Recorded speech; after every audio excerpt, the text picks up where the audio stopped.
Morning, all. So we have 13 games tonight. Very, very busy night in the National Hockey League, and I tried to keep things relatively simple with this preview because there are 13 games, so there's a lot to get to, including the game between Arizona and Vancouver tonight, which hopefully weather is decent and we're able to make that trip. I have the doubts I have is that it's supposed to be kind of snowing here and kind of raining in Vancouver, so there's that transition, and sometimes that transition area can be really kind of nasty. So we'll see what's happening, and that decision will get made, hopefully sooner rather than later.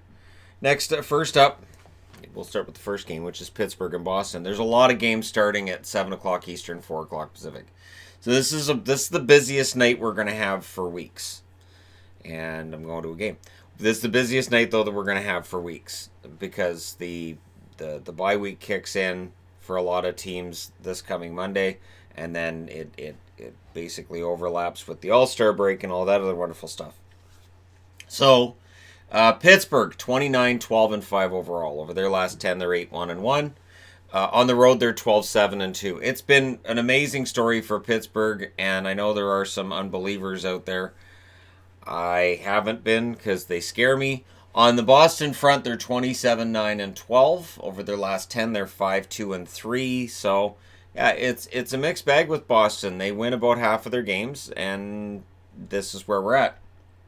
The overall record puts them right near first overall, but the amount of overtime loss points is startling. They are 15, 2, and 9 at home. So, again, they've won 15 out of 26 at home, or they've only lost 2 in regulation. Depends on how you look at it. Power plays and penalty kills. The power play for Pittsburgh's getting better. It's at 19.9%. I'm guessing it's going to get even better with Crosby in the lineup now. It was 2 for 4 in their first game with him back. Penalty kill, 81%. So their special teams are positive now. On the Boston side, their special teams are excellent. Power play, 27.3%. Penalty kill, 83%.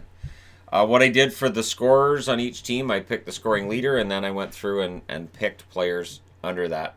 I didn't go in order. Malkin, 15 goals, 32 assists, 47 points, leading scorer for the Penguins. He's really stepped up. Now that Crosby's back, we'll see if his scoring drops at all. Brian Rust, 19 goals, 21 assists for him for 40 points. It's been a huge year for him already. His career high in goals is already passed with this season, and we'll see just how many he has left in him for the rest of the year. McCann, 14 goals, 14 assists. He stands to benefit from Crosby being back. And Crosby in 18 games played this year, 6 goals, 15 assists for 21 points. Teddy Bluger, 6 goals, 10 assists for 16 points. On the Boston front, Pasternak's their leading scorer with 36 goals, 30 assists for 66 points. Krejci, 11 goals, 21 assists. He's been better since Cassidy called him out publicly, as has DeBrusk, 14 goals, 13 assists. Sean Kuraly, 3 goals, 13 assists. I like him as a fourth-line center. I also think there's more offense there than we've seen so far. And Zdeno Chara, 5 goals and 8 assists. And all the numbers would tell you that this should be Chara's last year. Maybe not. Maybe he sticks around. All right, next up, Calgary in against the Toronto Maple Leafs. Once again, of course, all these start at 7 o'clock Eastern, 4 o'clock Pacific. Calgary, 25, 18, and 5 overall. Over their last 10, they're 6 and 4. On the road, they're 12, 11, and 2. And they're right in the thick of it, right? Right 2 points behind first place in the division. Now, for Calgary, they're in against a Toronto team that's in a very similar position to what they're in, and Toronto's only 1 point ahead of Calgary in the overall standings. Toronto's 25, 16, and 6. Over their last 10, they're 6, 2, and 2, and at home, they're 12, 5, and 6. So Toronto better at home than Calgary is on the road. If you're into the whole odds making thing, Toronto's the favorite tonight. I wouldn't think it's a strong favorite though, because Toronto's been so wildly inconsistent. Power plays and penalty kills. Power play for Calgary 19.1%, penalty kill 83.2%. On the Toronto front, their power play has turned excellent, 24%. Penalty kill not as much, 75.7%. So they need to tighten that penalty kill up. Scoring leader of each team, and of course 4 others underneath. Tkachuk's the leading scorer for Calgary, 15 goals, 23 assists. Easily the most talked about hockey player over the last week. Lindholm, 20 goals, 16 assists. Giordano, 5 goals, 16 assists. Brody, 1 goal, 13 assists. And Sam Bennett, still waiting on the offense. 4 goals, 2 assists for Sam Bennett. I know it's there. I'm starting to think he's going to have to get traded for that offense to show up. But Calgary may be afraid of trading him because that offense will show up after they trade him. On the Toronto side of things, Matthews, their leading scorer, 34 goals, 23 assists, 57 points. John Tavares, 18 goals, 22 assists for 40 points. Tyson Barrie, 4 goals, 20 assists. There's always talk about, are they going to trade him? What are they going to do?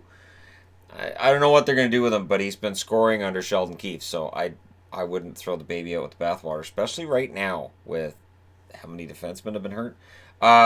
Hyman, 12 goals, 9 assists, 21 points in 28 games. Zach Hyman's return has been huge, and I think that's been kind of overlooked amongst all the other stuff going on with Toronto. Engvall, 25 games played, 7 goals, 6 assists, 13 points. A lot of excitement in Leafland about Engvall. He's a good player. I don't know what the ceiling is for him, but he's a pretty good player. All right, moving along. LA in against Florida. So the Kings. It's been a long year, and we'll see whether or not they're able to stop the Florida offense, because LA's defense isn't bad. Now, 18-25-5 is the overall record for LA.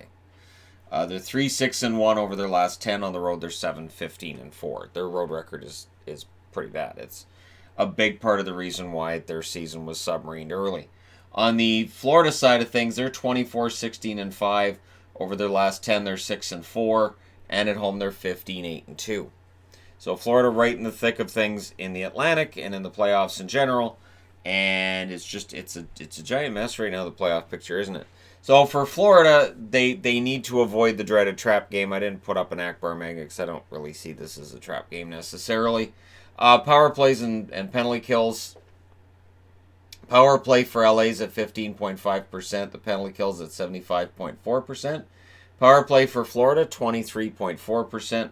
Penalty kill, 78.8%. So both of them struggle with the penalty kill. Anything below 80% is kind of struggling with it. Now, scoring leader and 4 other players. Scoring leader for the LA Kings is Kopitar, 16 goals, 24 assists. Carter, 13 goals and 9 assists for the Kings. And, of course, Carter's an interesting one because last year there were rumors he was going to be traded, and there were also rumors that if he'd been traded, he'd just retire. He's happy in LA and he's staying in LA. So we'll see if there's any rumors about him leading up to the trade deadline. Dustin Brown, 9 goals, 11 assists for the Kings. Clifford, 6 goals, 8 assists. Offensively, there's been a little bit of something going on there for Clifford recently, so I figured I'd throw him up on the board. And Prohorkin, 28 games played, 4 goals, 8 assists, 12 points. If you want to talk about rookies, we're not talking about Prohorkin's one of those guys.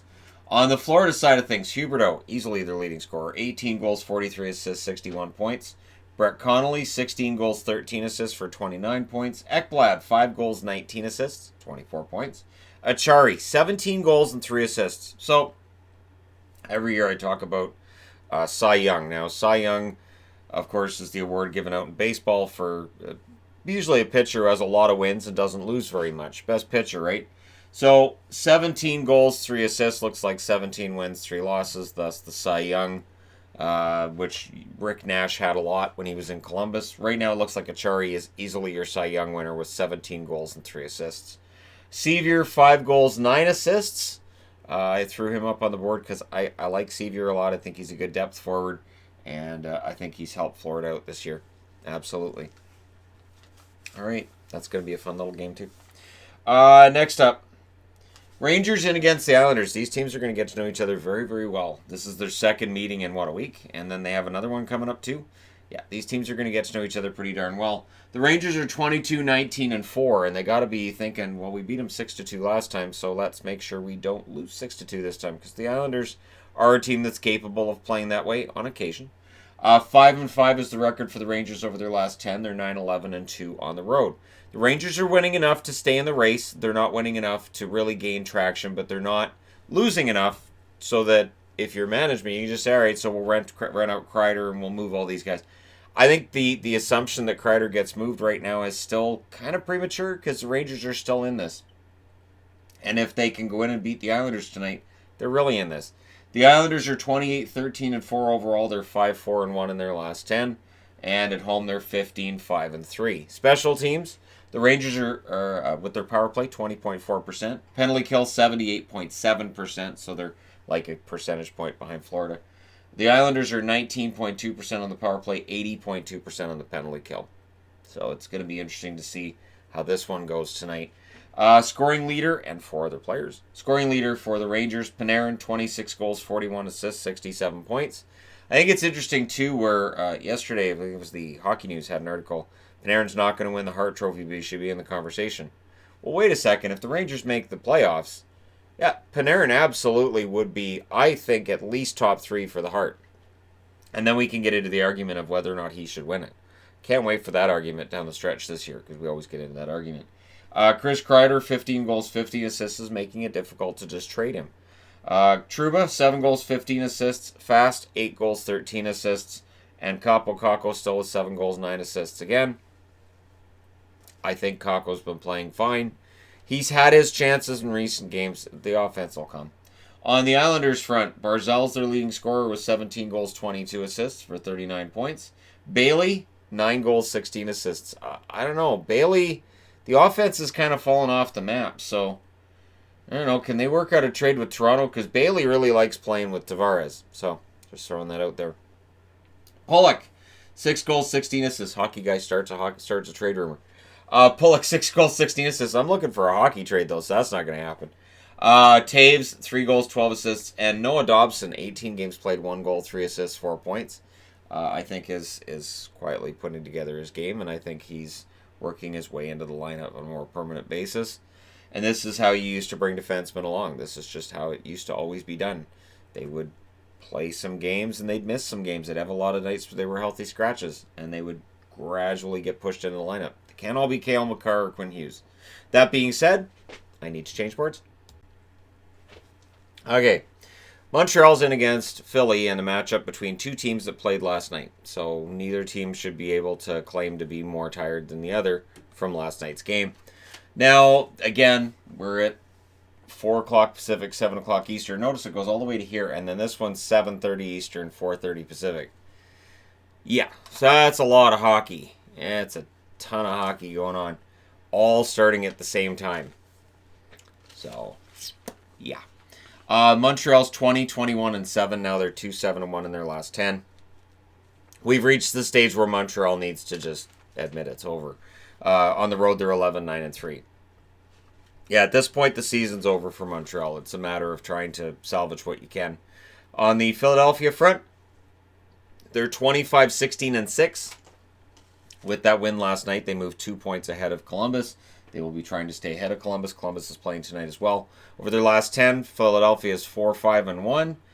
At home, they're 15-3-4. So this is a big test for Philadelphia. We watched them play very well against the top teams in the league. However, when they went on that road trip out to California, they didn't look that great. So is this a team that plays really well against good teams and then plays down to the lower-ranked teams? We'll see against Montreal tonight.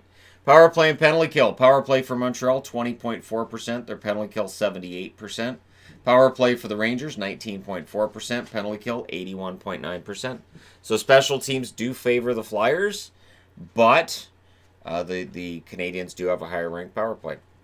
Now, scoring leader and 4 others, of course, for each team. Tatar, 16 goals, 24 assists, 40 points for the Montreal Canadiens. Dano, 12 goals, 20 assists, 32 points. Dano's not part of the problem there. Petrie, 6 goals, 22 assists. There has been some talk about whether or not they're going to want to sign him, how long. And since his contract's up next year, could they get a lock back for him? It's going to be interesting to see what they do there. I don't think they trade him. Thompson, 2 goals and 7 assists. And Kovalchuk, in 6 games played, has 1 goal, 4 assists as a member of the Montreal Canadiens. On the Philadelphia side, Couturier is their leading scorer, 13 goals, 28 assists, 41 points. Giroux, 13 goals and 19 assists. They do need more out of Giroux, not going to lie. Provorov, 9 goals, 16 assists. Raffle, 5 goals and 7 assists. And Aube-Kubel, who has kind of stood out as a decent player at both ends of the rink. He's not going to wow you with the offense, but in 14 games, he has 2 goals, 2 assists. Again, there are a lot of rookies that don't get talked about, a lot of youngsters that don't get talked about. And just in general, players that we may not pay a whole lot of attention to who are actually having decent seasons. Aube-Kubel would be my example of that. And I haven't checked starting goaltenders. Do you go with Elliott again, or does Lyon get the start? I would think you'd throw a line in. I mean, it's Montreal. Montreal's struggling to score anyways.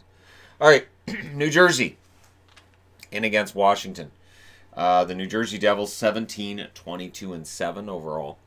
Last 10, they're 5-3-2, and on the road they're 10-13. Washington knows New Jersey's good.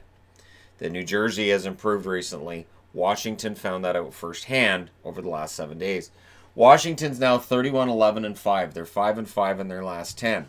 They're just cruising along. And at home, they're 14-5-4.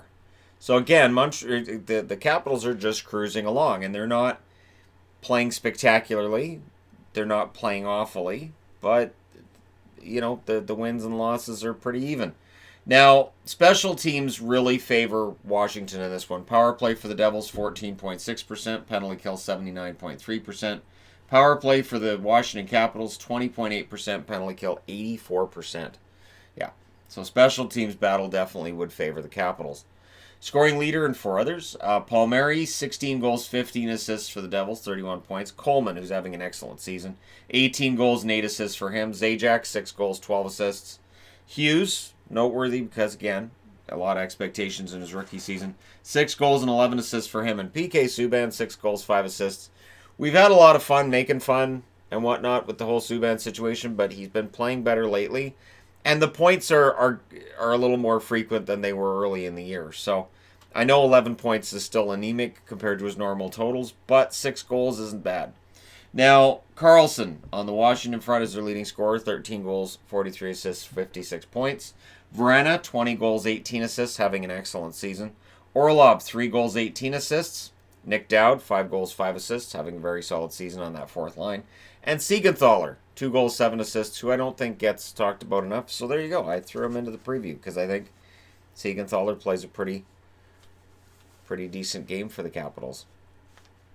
All right, moving along. Carolina in against the Columbus Blue Jackets. The Carolina Hurricanes, well, they're not out of the woods. Think about it. If they lose tonight and Philadelphia wins, they drop behind Philadelphia.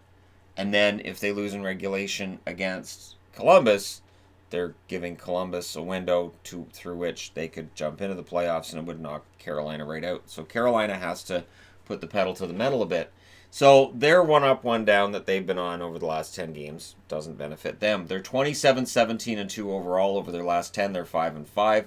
On the road, they're 12-9-2. Now, Columbus, 23-16-8 overall over their last 10. They're 6-2-2. They're doing their best to gain ground on teams ahead of them. And at home, they're 13-9-2.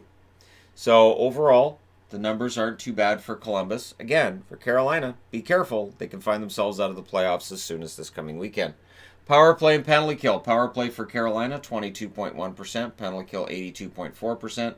Power play for Columbus, 17.7%. Penalty kill, 81.8%. So while their power play isn't great, their penalty kill's all right, and overall it equals almost 100% for Columbus. It's close. Scoring leader and 4 others for each team. Teravainen, 9 goals, 34 assists for Carolina. Sebastian Aho, 23 goals and 17 assists for Carolina. Netchess has 10 goals, 15 assists. So one of those rookies we're not really talking a whole lot about. Niederreiter, 6 goals and 15 assists. And Edmondson, 4 goals and 7 assists on the blue line. Carolina fans like him a lot, and why not? And I didn't mention Jake Gardiner being a -20. See, I'm nice. Now, on the Columbus front, Dubois, 15 goals, 19 assists. He's their overall leading scorer. Jones, 4 goals, 21 assists. Atkinson, who's back tonight, 9 goals, 12 assists. He can get into double digits in goals. Jenner, 8 goals, 9 assists. We're always left wanting with Boone Jenner when it comes to the offensive side of things. And Nathan Gerbe, who in 11 games has had 3 goals and 4 assists, 7 points. He's producing. I'm not just hyped up about him because he's short. I'm hyped up on him because he is producing. And he has been very good for them. His plus-minus is positive as well. When you're 5'4", being able to produce, and he runs around hitting. And the thing is, too, every game it's the same thing. Announcers for the other team, not Columbus, but for the other team, like, wow, look at Gerbe's out there hitting. Yeah, because he has to. He's shorter than everybody else. You kind of have to play a different game when you're shorter than everybody else. Not that I know that for any reason or anything, but I may have some experience with being shorter. It's just the way that works. All right, next up, last one on this board is Vegas in against Ottawa. So the homecoming of Mark Stone. And we're going to see the debut of Peter DeBoer behind the bench for the Vegas Golden Knights. This is weird. It's weird.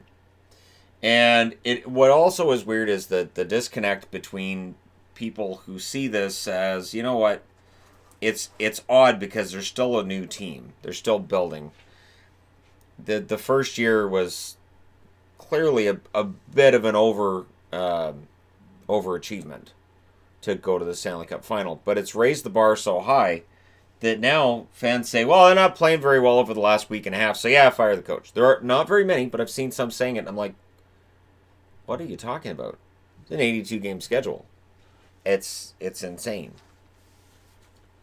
It's insane. I think my favorite thing I saw on Twitter about it yesterday was, my brake lights aren't working very well in my car. I'm thinking I might as well just get a new car. Yeah. Huh? So right now Vegas is 24-19-6. They're an entire 3 points out of first in the division. Yeah. Over their last 10, they are 4-6. So I guess that's it now. I guess, and maybe that's the reality of coaching in the NHL. Well, you've only won 4 of your last 10. Bye. On the road, they're 10-9-3. So not too bad. Ottawa, they're 16-22-8 over their last 10. They're 1-4-5, and yet DJ Smith chewing gum behind that bench. Nobody's looking at his job. Nothing. Nobody's thinking DJ Smith needs to get fired. It's honestly amazing how many points he gets out of this team. 11-7-4 is their home record. So they're good at home. So this is not a game where Vegas can just sort of say, all right, well, we're good. The good news is that because they just changed coaches, usually a team will have at least a couple of weeks where they get that bump and they do get a bit of a push out of it. Power play and penalty kill. Power play for Vegas, 22.1%. Penalty kill, 78.8%. That needs to be improved. On the Ottawa side, their power play doesn't exist. It has 11.3%. It was up to 11.4. Clearly was too high, and it's gone back down to 11.3. And their penalty kill, 80.7%. So not too bad. We'll see how things go with this one tonight. Their penalty kill is good because they've got a lot of good, young, hard-working players in Ottawa. Now, scoring leader and 4 others for the Vegas Golden Knights, Pacioretty, 20 goals, 25 assists. Karlsson, 10 goals, 24 assists. Again, William Karlsson starts getting goals, great. If he doesn't, that's fine too. The way he plays the game, it doesn't matter. Stevenson in 20 games, 5 goals, 6 assists, 11 points. Now, I agree, William Karlsson's not scoring goals, somebody else has to be, but he's still putting up enough points, so it's all right. Braden McNabb, 2 goals and 5 assists, and John Merrill, 1 goal, 3 assists. I'm guessing that in order to upgrade things on the roster, one of those guys ends up being out by the end of the year. Because if you're going to upgrade the defense, if everybody agrees defense is the problem, well then somebody from the top 6 has to go as well. So my bet's on John Merrill, personally. On the Ottawa side of things, Duclair's their leading scorer, 21 goals, 11 assists. The goal scoring's fallen off. We knew it would. Duclair's not a 50-goal scorer, so thankfully, sanity's returned there. Shabbat, 4 goals and 22 assists on the blue line. Kachuk, 14 goals, 16 assists. Colin White, 4 goals and 8 assists. It's troubling, his scoring and lack thereof right now. And Batherson in 7 games, 1 goal, 1 assist, 2 points. And we'll see if Batherson sticks around for the year, if he ends up bouncing back and forth between the AHL and the NHL. I'm thinking it's probably bouncing back and forth. But for the Ottawa Senators, they're on a path. We'll see whether or not it leads them somewhere. Probably next year we'll get a good idea of when this rebuild's going to be finished. That being said, I need to change sports. Anaheim, the Ducks, they're in against the Nashville Predators tonight. So it's 2 teams that have had struggles with scoring this year. 2 teams that struggle on the power play and struggle with the penalty kill. This one starts at 5 o'clock Pacific, 8 o'clock Eastern, as does this one. This one's in a half an hour later, and that one's a half an hour later than that. Now, the Ducks are 17-24-5 overall. In their last 10, they're 2-7-1. On the road, they're 6-15-2. So there you go with the Ducks. On the Nashville front, they're 21-17-7. Over their last 10, they're 4-5-1, and at home, they're 10-8-4. And Nashville needs to really get things going in a big way, or they're going to find themselves out of the playoffs come April. And I don't think that's acceptable to the Nashville Predators. This is what happens when you spend big money on a UFA like Duchesne. You end up in a position where well, now we have to get better because look how much money we're spending. That's what ownership's going to say, and if you're the general manager, that's when things get kind of tight under the collar. So David Poile has to feel some pressure, and thus Laviolette paid the price for that. Power play and penalty kill. Power play for the Ducks doesn't exist. It's at 14.6% right now. Penalty kill 77.3%. Nashville's power play remains mostly theoretical as well. It's at 16.7%. Penalty kill 73.4% for a grand total of 90 on this side and 91.9 on the other. It's not great numbers on either side. Getzlaf's the leading scorer for the Ducks, 11 goals and 19 assists. That's a yikes right there. Henrique, 14 goals and 10 assists. Comtois, 5 goals, 6 assists. I like this kid a lot. I do think that Maxime Comtois is going to be one of their leading scorers next year. Maybe. I think it's there. Delorier, 1 goal, 4 assists. He, of course, is the enforcer of the team. Watch for him to fight. I'm thinking against Watson. Sprong, 1 goal and 1 assist in 6 games playing for the Ducks this year. He is a forgotten player. Has been working on getting his game better. They've worked on rounding out his game. And if it works, then they're geniuses because they got him through waivers to get him there. On the Nashville side of things, Yossi, 14 goals, 32 assists, 46 points to lead the Nashville Predators. Duchesne, 10 goals and 21 assists. Bonino, 14 goals and 12 assists. Johansson, who really needs to pick it up, 9 goals, 17 assists, 26 points. And Granlund also needs to pick it up, 7 goals, 8 assists. There's a lot of star power in this lineup. There's a lot of pretty decent names in this lineup who are underperforming. And you can't have them all underperforming at the same time, or this is what happens. And then you factor in that Rinne and Yaros' save percentages have been down. It's a pretty brutal mix right there. All right, moving along. Tampa Bay in against the Minnesota Wild. So for Tampa, they're 28-14-4. It's kind of fallen off a little bit the last few games, hasn't it? They're 9-1 overall in their last 10 games, but it does kind of feel like they've peaked. On the road, they're 13-7-2. We'll see how things go for them in Minnesota. Minnesota's 20-20-6. Last 10 games, they're 3-6-1, and at home, they're 11-5-4. Their home record's taken a beating over the last, I'll say, month. And Tampa Bay coming in could make it worse, or it could be that elixir that turns things around. Now, special teams are not in the favor of the Minnesota Wild. Tampa Bay, 27.4% on the power play, 83.1% on the penalty kill. The power play for Minnesota, 17.9%. And the penalty kill, although for some reason it's not legible right now. I didn't even have the board in my room last night, so I'm not sure how that happened. Like, not in this room, but in my... sometimes I do up the boards in the bedroom. I didn't do that last night. So, yeah, 75.7% penalty kill. So, yeah, the overall numbers... Stay out of the penalty box if you are the Minnesota Wild tonight. Leading scorer and 4 others for each team. Leading scorer for Tampa Bay is Kucherov, 18 goals, 32 assists, 50 points. Killorn, 19 goals and 19 assists. He's having an amazing year. Sergachev, 7 goals, 16 assists, quietly having a very good season. Mikhail Sergachev has quietly become a top 4 defenseman, and his production isn't bad. Yanni Gourde, 6 goals, 13 assists. The offense has not been great for Gourde this year. I'm not sure what's gone wrong here. Cedric Paquette, 4 goals, 9 assists. He's right in line with where you'd expect him to be. On the Minnesota front, Stahl's their leading scorer, 16 goals and 17 assists. Parise, 16 goals and 12 assists. Cunnin, 10 goals and 11 assists. Has been prominent over the last month, I would say, for them, even if the scoring hasn't been great. And Foligno, who has scored some goals recently, 9 goals and 9 assists. I've always liked Marcus Foligno. I think the biggest problem for Foligno was that he had that first year in Buffalo where I think he had 13 points in 20 games. It was something along those lines. And it raised the bar too high. And ever since then, the scoring's been what I think it was going to be the whole time. But that rookie season led people to think he was going to be more than he was.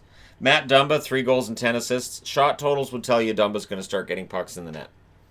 Absolutely. The problem is, it's been telling us that with Erik Karlsson of the Sharks too, and it just hasn't happened over the last year and a half. So we'll see if Dumba starts getting some puck luck here, and tonight's a good night for it because with Tampa in town, they're going to need all the help they can get.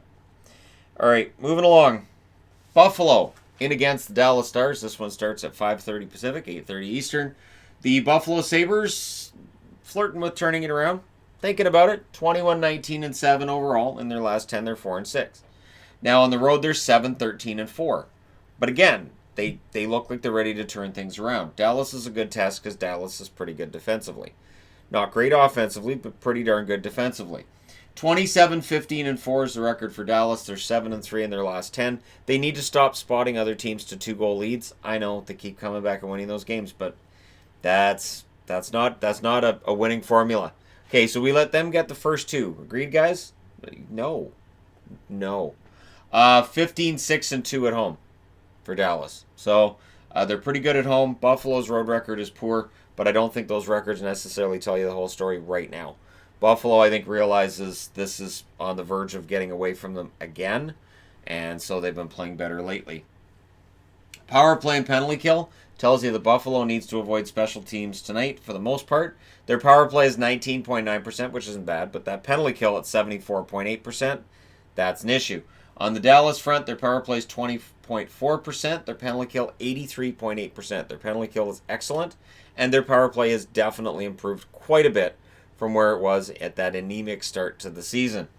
Scoring leader and 4 others. Eichel, 28 goals, 33 assists, 61 points for the Buffalo Sabres. Ristolainen, 5 goals, 17 assists. Vesey, you would think he'd have more than 5 goals and 8 assists. He's very prominent during their games. Gergensen's 8 goals and 4 assists. And Jokiharju, 4 goals and 8 assists. He's been a nice addition on the blue line. So while not everything has worked out in Buffalo's favor, I think Jokiharju being acquired for Nylander's worked out pretty well. I don't think Buffalo's that upset, or I don't think Chicago's upset with that one either. On the Dallas front, Sagan, 11 goals, 24 assists, 35 points. He's their leading scorer. Jamie Benn, 11 goals, 11 assists. The offense is there in stops and starts. I think that's about what we can expect for the rest of the season as well. Pavelski, 8 goals, 11 assists. He has struggled as a star for the most part. Faksa, 9 goals and 7 assists. And Cogliano, 2 goals, 8 assists. He's never going to be an offensive dynamo, but Cogliano's been a really solid player for the Dallas Stars. And yeah, I've been impressed with him for the most part. He has missed one game this year. Ever since that silly suspension that he suffered through, he has been known to take a night off here and there. You know, when those game streaks come to an end, when a guy has this consecutive game streak that's gone on for years and years and years, and then it ends, and I know we get upset when those end. On some level, I'm happy for the player because I think to myself, well, good.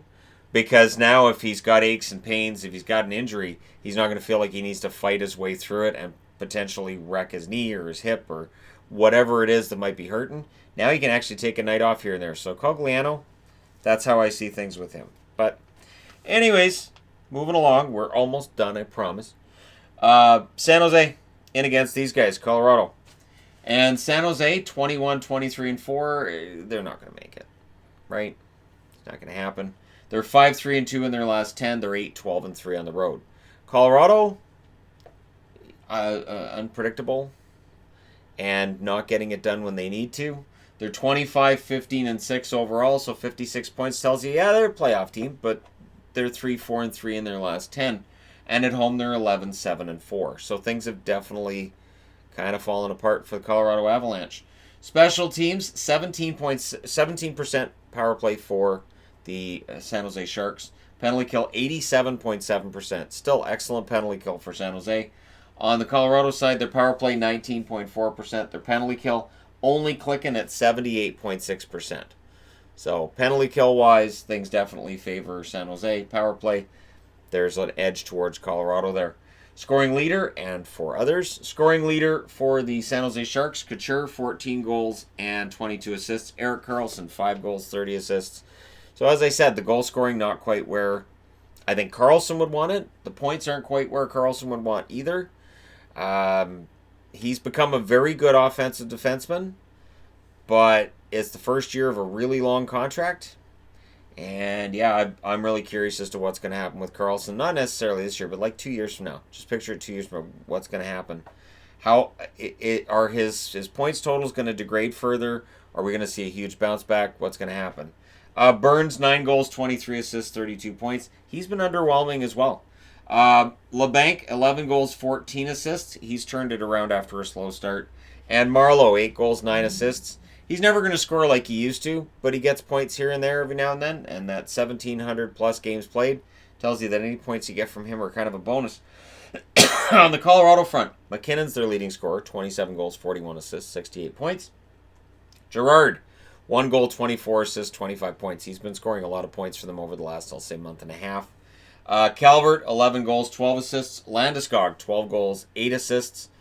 That first line not being together for Colorado, I think, has been and has had an effect on them, and it's affected the players individually as well. So Landeskog and Rantanen more than McKinnon, obviously.